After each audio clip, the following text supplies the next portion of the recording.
Vamos a escuchar al ponente de este proyecto de ley, que se trata de las observaciones realizadas por el Ejecutivo al proyecto de ley orgánica que regula el uso legítimo de la fuerza. El legislador Ramiro Narváez en este momento interviene.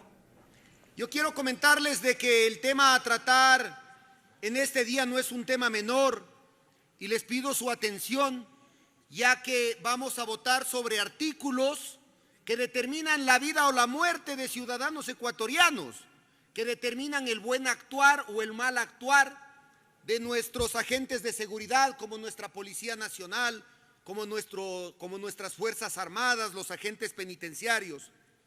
Así que pido su atención porque antes de tomar una decisión debemos estar conscientes del contenido de las objeciones presidenciales.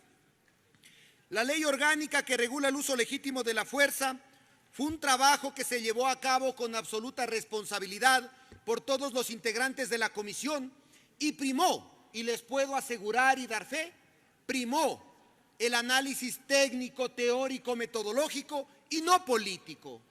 No estructuramos discursos populistas que nos lleven a ganarnos la simpatía de la ciudadanía, sino que buscamos realizar las acciones correctas, como cualquier asambleísta debe realizarlo. Se generaron 25 sesiones y pido por favor que se proyecten las láminas que fueron remitidas a Secretaría. Se generaron 25 sesiones de trabajo para el primer debate. Eso es una muestra de la responsabilidad con la que se actuó. Se realizaron 6 sesiones de comisión para el segundo debate y se realizaron 5 sesiones de comisión para el análisis de las objeciones parciales. 36 sesiones, estimados colegas. 36 sesiones para un solo tema por lo delicado de su contenido. Si me ayudan, entiendo que no hay la pantalla central. No hay problema, nos ajustamos, pero sería importante utilizarla. Señor presidente, señores asambleístas, lamentablemente tenemos un problema técnico con el proyector central, por lo cual no lo podemos utilizar en esta sesión. Muchas gracias, muchas gracias.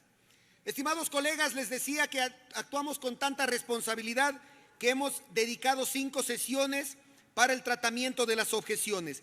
Hemos revisado 6 ejes temáticos que son los que abarcan las objeciones del presidente. Uno, que se refiere a la presencia de las instituciones complementarias para acceder al uso legítimo de la fuerza. 2, la responsabilidad de la rendición de cuentas. 3, el rol que deben jugar las Fuerzas Armadas en los estados de excepción. 4, la prohibición del uso de animales adiestrados. 5, el derecho y obligaciones de los servidores de las entidades reguladas. Y un tema bien delicado que les pido por favor prestar atención: la subjetividad en el uso de la fuerza, en el control del orden público y seguridad interna. Este es un tema delicado que me voy a permitir ampliarlo. El colegislador, es decir, el Ejecutivo, propone que se amplíe la ley como norma subsidiaria para otros cuerpos de seguridad regulados. Aquí quiero ser claro porque más que apegarme al texto, quiero permitirme explicarles a ustedes algunos temas. La Corte Constitucional se ha pronunciado y ha manifestado que las únicas instituciones que pueden ejercer el uso legítimo de la fuerza son la Policía Nacional y las Fuerzas Armadas en estados de excepción. Así lo dice la Constitución y no nos podemos ir en contra de ella. Yo también quiero repetir lo que dijo un asambleísta hace pocos minutos. Tomamos la Constitución en nuestras manos, hablamos de la Constitución, decimos que hay que respetarla, pero en determinados momentos la violentamos, la atacamos y nos vamos en contra de ella.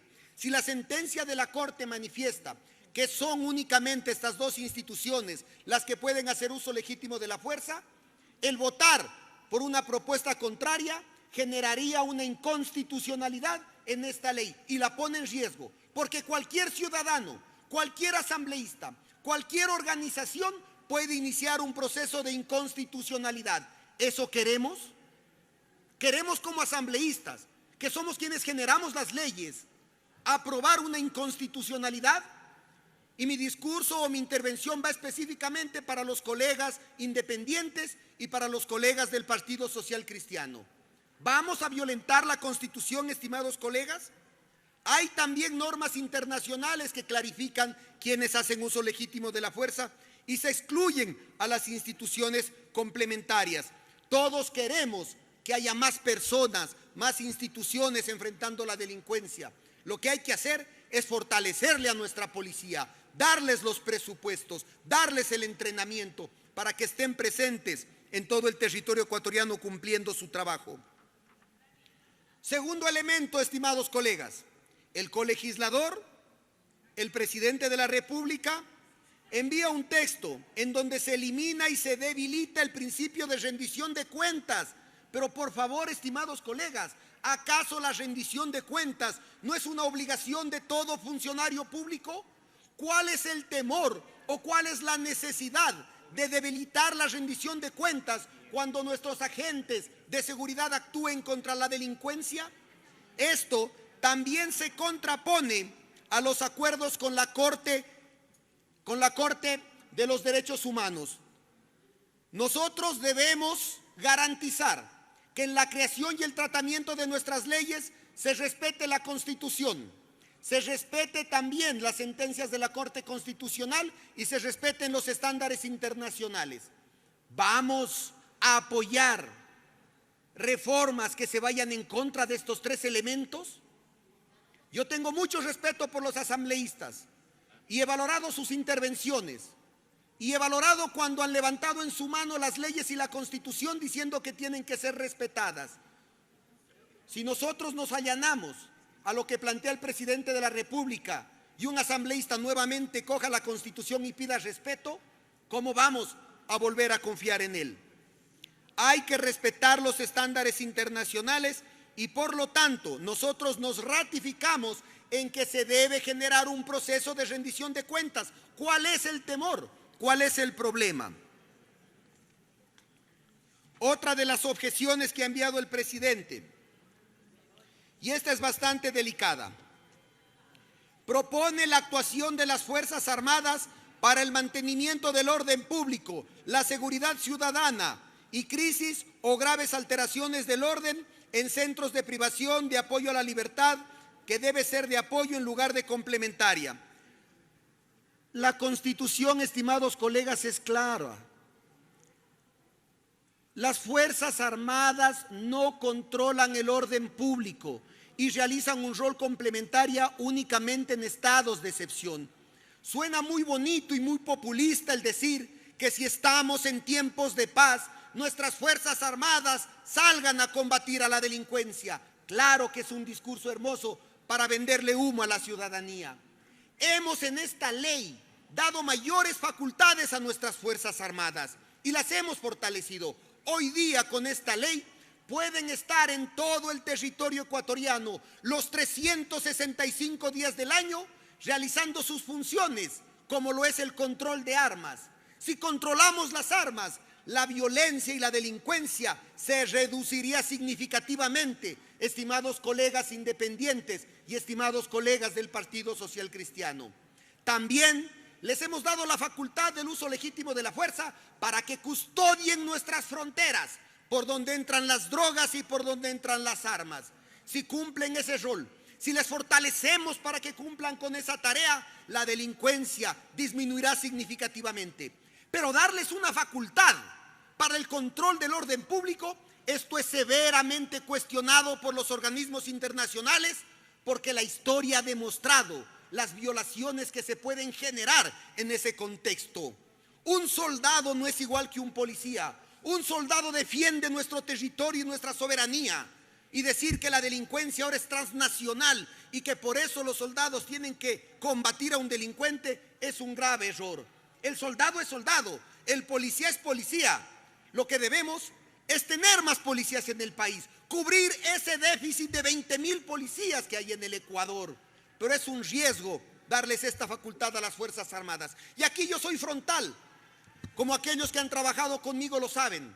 He recibido llamadas de integrantes de las Fuerzas Armadas preocupados por esta objeción del presidente y nos han pedido que utilicemos todos los mecanismos posibles para que esa objeción no sea aceptada por este pleno. Si los militares nos dicen que no quieren, ¿por qué esta asamblea debería votar que sí?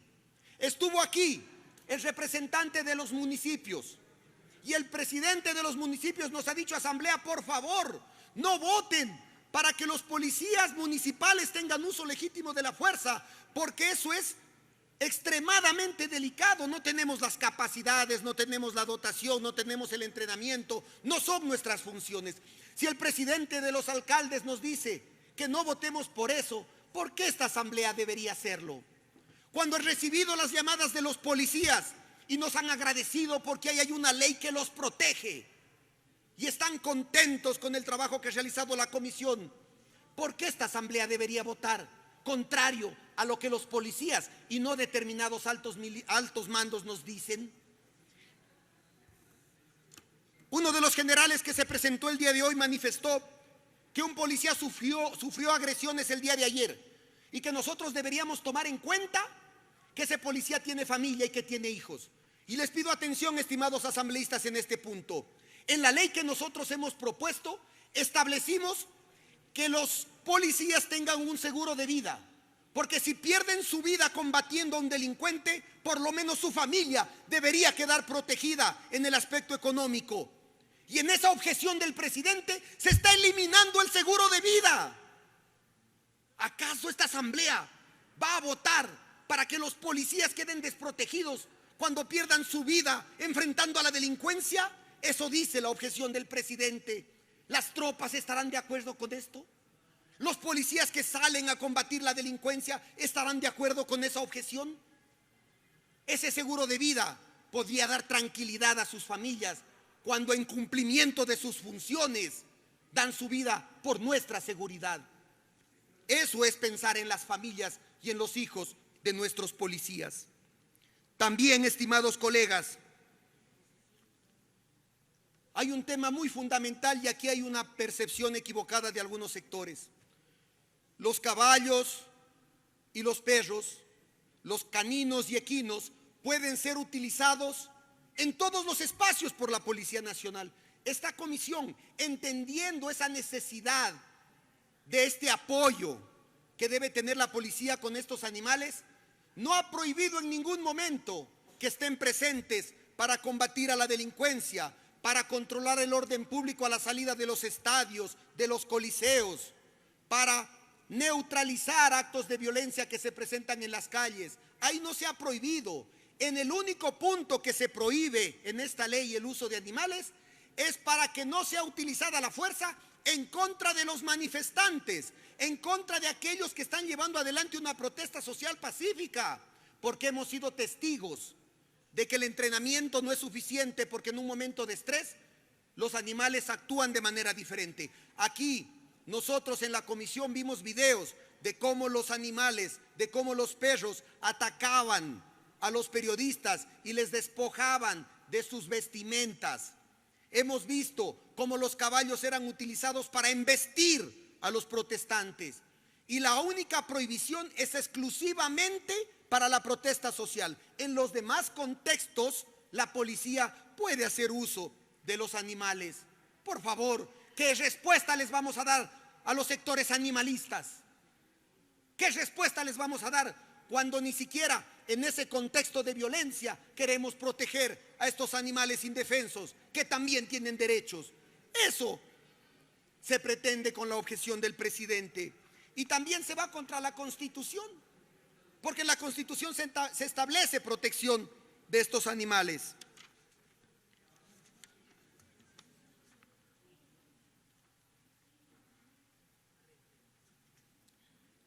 Compañeros, otro de los temas que me ha generado gran preocupación, que el colegislador ha enviado, y este es el que les decía a ustedes que debemos prestar atención, es la noción de la percepción subjetiva de la amenaza. Nosotros les hemos dado las facultades a nuestros policías para que puedan enfrentar a la delincuencia y hemos eliminado ese mito de la progresividad. de que el policía tiene que primero presentarse, saludar, dar su nombre, y hasta eso el delincuente ya le disparaba. Eso se eliminó. Hoy el policía puede actuar en función del grado de la amenaza. Y aquí el general Nolivos nos puso el caso de Carolina en la ciudad de Ibarra. Hoy con esta ley el policía hubiese podido salvar esa vida, porque esta ley le da la tranquilidad de poder actuar. Pero cuidado, no hay que confundir eso con la percepción subjetiva de la amenaza. ¿Qué quiere decir, compañeros, esto? Nosotros hemos establecido que si un policía está presente en un hecho en donde el delincuente está a punto de quitar la vida a un ciudadano, él tiene que actuar para neutralizar a ese delincuente, incluso utilizando un arma letal, porque hay un riesgo inminente, porque un ciudadano va a perder la vida. O si un delincuente va a atentar contra un policía, el policía no puede esperar a que primero dispare el delincuente. El policía puede actuar de inmediato porque el delincuente tiene un arma. Pero la percepción subjetiva de la amenaza, ¿qué significa? Y que ha sido severamente cuestionada a nivel internacional y que ya se ha desechado en muchos países. El policía puede argumentar que disparó porque pensó que la otra persona estaba armada, porque se le hizo ver que tenía un arma, porque escuchó que estaba armado. ¿Se imaginan? Una de las comparecientes nos comentaba que en un país se registraron 30 muertes de personas que supuestamente estaban armadas, pero que no tenían arma alguna. La percepción subjetiva del riesgo ha sido desechada en la mayoría de países porque hay que objetivizar el papel de nuestros policías. Y con esta ley les hemos dado esa seguridad y esa certeza de que puedan actuar. Y esto ha sido severamente cuestionada por la Corte Interamericana de los Derechos Humanos.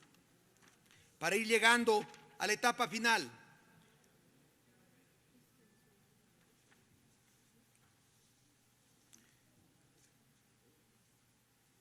estimados colegas, yo voy a hablar con franqueza. La Policía Nacional está contenta con esta ley. Las Fuerzas Armadas me han llamado ayer varios sectores a decirme que por favor mantengamos el texto original. Varios asambleístas me han manifestado que lo que ha enviado el presidente es un exceso, pero que muchos de ellos tienen que apoyarlo porque están alineados con él. Ha venido el presidente de los municipios y nos ha dicho que nos ratifiquemos en la ley. Ha venido el representante de las Naciones Unidas y nos ha pedido que nos ratifiquemos en la ley. Los sectores sociales nos han dicho que nos ratifiquemos en la ley. Los sectores animalistas nos han dicho que nos ratifiquemos en la ley. No politicemos un trabajo técnico, un trabajo metodológico para poder dar un discurso populista que pone en peligro la vida de muchos ciudadanos si nosotros no impedimos que las objeciones del presidente sean neutralizadas por nosotros. Esta ley es técnica, esta ley está bien realizada. Esta ley fue realizada por 9 asambleístas que renunciaron a mantener una posición política y que priorizaron la necesidad de que nuestras instituciones cuenten con una ley de uso legítimo de la fuerza, que se ha manifestado incluso por organismos internacionales, que será un referente a nivel sudamericano. Compañeros, para concluir, quiero manifestarles algo, y ya lo dije en un inicio. Las objeciones enviadas por el presidente se van contra la Constitución. Las objeciones enviadas por el presidente se van en contra de la sentencia de la Corte Constitucional. Y las objeciones enviadas por el presidente se van en contra de los estándares internacionales. Y las objeciones enviadas por el presidente ponen en gran peligro a los ciudadanos ecuatorianos porque se está abriendo una ventana para que se cometan excesos. Compañeros del Partido Social Cristiano, compañeros independientes, ¿acaso no es justo y necesario ratificarnos en el texto original? Ese es el camino correcto. ¿Que hay que fortalecer a instituciones como los agentes aduaneros? Por supuesto que sí, pero este no es el espacio. Trabajemos en una ley para ellos.